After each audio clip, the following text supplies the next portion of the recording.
Well, let's move on now because the great Aussie dream is slipping further out of reach for first home buyers, with 2/3 of young people giving up on home ownership. House prices are sky high across the country, up 8.1% in 2023. Migration is another factor. Australia's immigration intake hit record numbers in January, despite Albo telling us he would slow down the surge in new arrivals. The LNP is calling for immigration to be reduced until Australia can supply enough houses to meet demand. Already first home buyers are at their lowest levels in over a decade, while approvals are at 20-year lows. Houses just aren't being built. While the aspiration for home ownership among our youth is there, turning that ambition into reality is proving just too difficult. It has some asking, is there merit in just renting? Some economists say a life without debt from mortgage is now the way to go. Our second question for the jury: should young Aussies give up the dream of owning their own home? Joining us now is Freya Leach, Director of the Centre for Youth Policy, and Emilie Dye, Policy Analyst at the Centre for Independent Studies. Hello to you both. Thank you for joining us on the panel this evening.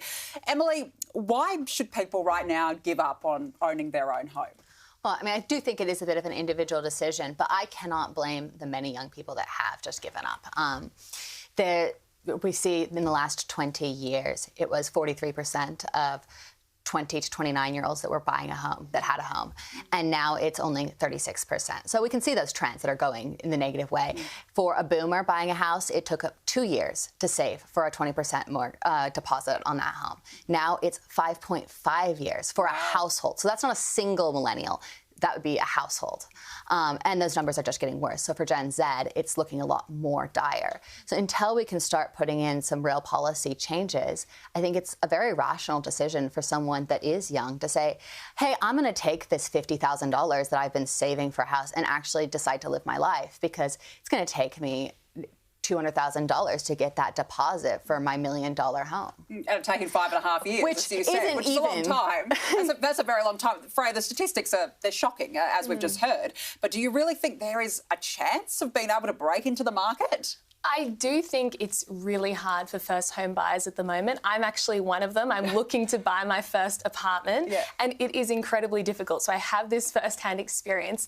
But I think the question, should young people give up on buying their own home?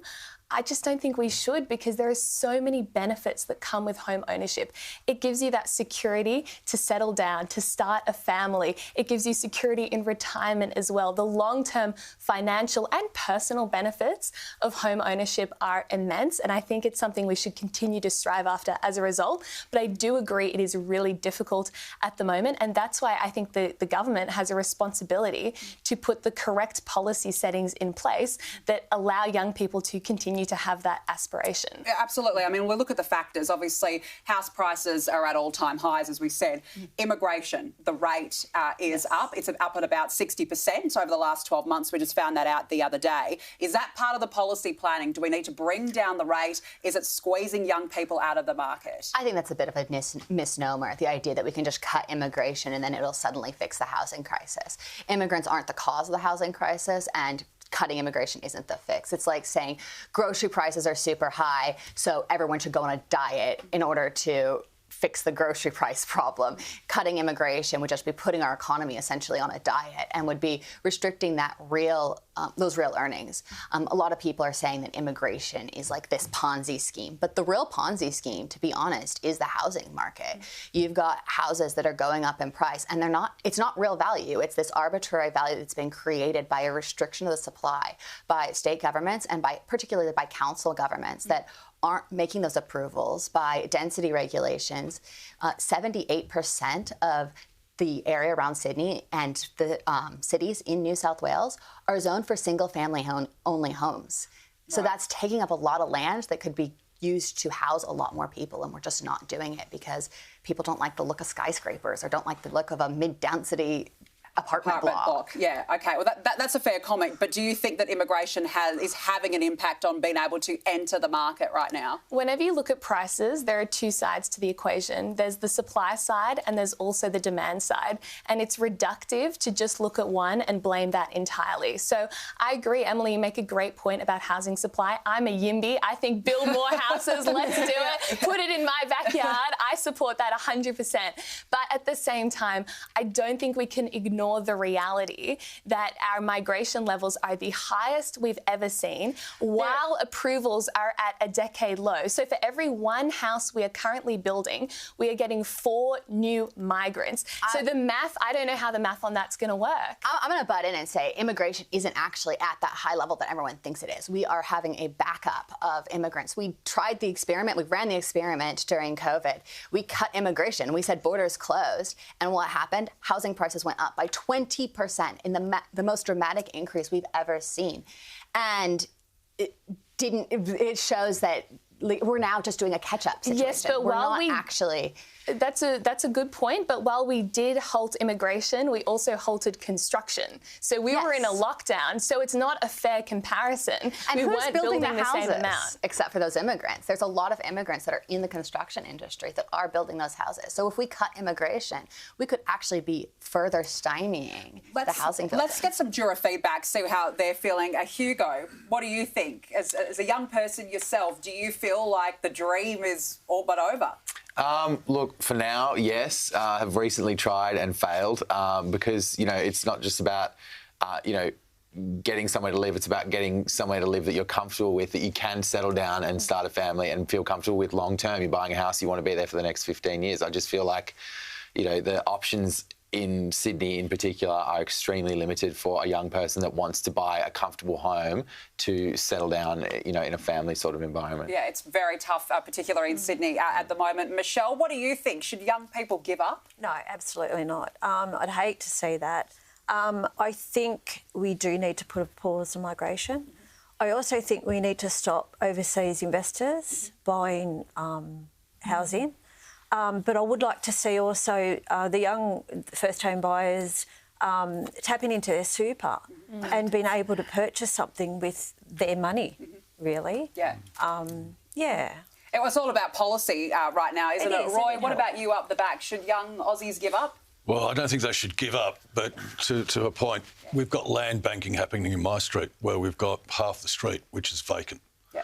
And immigration does have an effect. We can't. It is a Ponzi scheme. We can't keep doing it, and not expect to squeeze the younger person and the first home buyers out of the market. So. Yeah. Well, I guess without immigration, we would be in a recession, which would make it even more difficult, right? Yeah, immigration has benefits and we're a very successful migrant nation. And so I think that's something that we should celebrate. But one of the benefits of immigration is that we have this cohesive society where we all have economic prosperity as a result. The problem is I think we've tipped the equation a bit too far now, where we have so much immigration that it's actually squeezing the opportunities of young people. And as a result, it's undermining what is so amazing about our immigrant country, which is that we all get along and we can all share in the prosperity of this great country. Yeah. All right. Well, look, fascinating argument. You've both had your say. Let's call on the jury now. Jurors, you have 10 seconds to deliberate the following question. Should young Aussies give up the dream of owning their own home? For now, I'm not going to give up. I'm not going to give up. OK, time is up. What is the jury's verdict? OK, all of you are all in agreement. 12 no's that no, young Aussies should not give up the dream of owning their own home. Rachel, why no? While there's hope, there's opportunity, I suppose. We haven't touched on the fact that, yes, it might take 5.5 years to save for that deposit, but the lifetime of security, as raised before, is something to strive for. Perhaps mum and dad bank can step in somewhere. That's something else we haven't discussed, where that's a possibility for some people. So, yeah. That's a fair point. That, you know, if that's an option, then why not? Look, fascinating argument, and one that's certainly at the forefront at the moment. Emilie, Di, Freya Leach, great to be with you this evening. Thank you so much for joining us.